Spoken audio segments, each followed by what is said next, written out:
Hello, I'm Howard Krein. I'm one of the facial plastics and reconstructive surgeons here at Jefferson.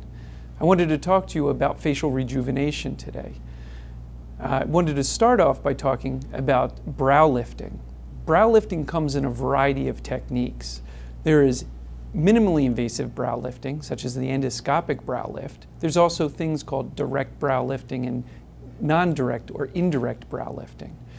The way we decide on who's a good candidate for a brow lift is first by evaluating the face. One of the first things that we notice as a patient starts to age is ptosis, or dropping of the brow.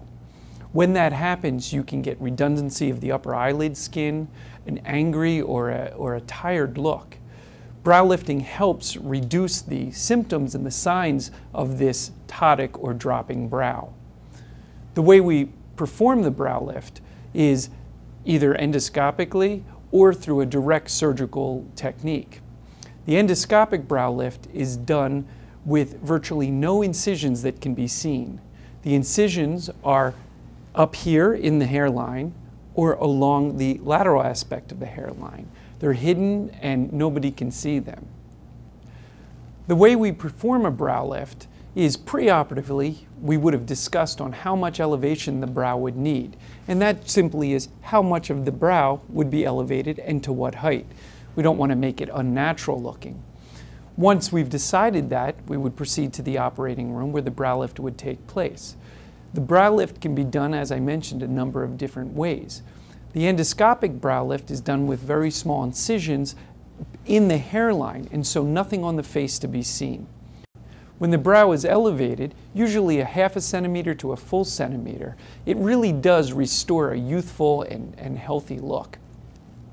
Approximately 7 to 10 days after the brow lift, all the sutures would be removed, and then you're back to normal life shortly thereafter. Often we're asked how long a brow lift would last, and I can tell you that it should last a lifetime. Now, does that mean that you'll never need a touch-up? No. What that means is you'll always be better off for having done the brow lift than if you hadn't done the brow lift. What we're doing is sort of setting back the clock a little bit and putting the brow to where it was years ago. So will the brow naturally drop? Sure. Time and gravity still take effect even after we do surgery, but you'll always be better off for having done the brow lift. The other question we're often asked is, how long should I wait before getting a brow lift, or what's too early to get it? And really that's a personal decision, and I encourage you to come into the office so we can evaluate you, we can have a conversation about it and decide if a brow lift would be right for you.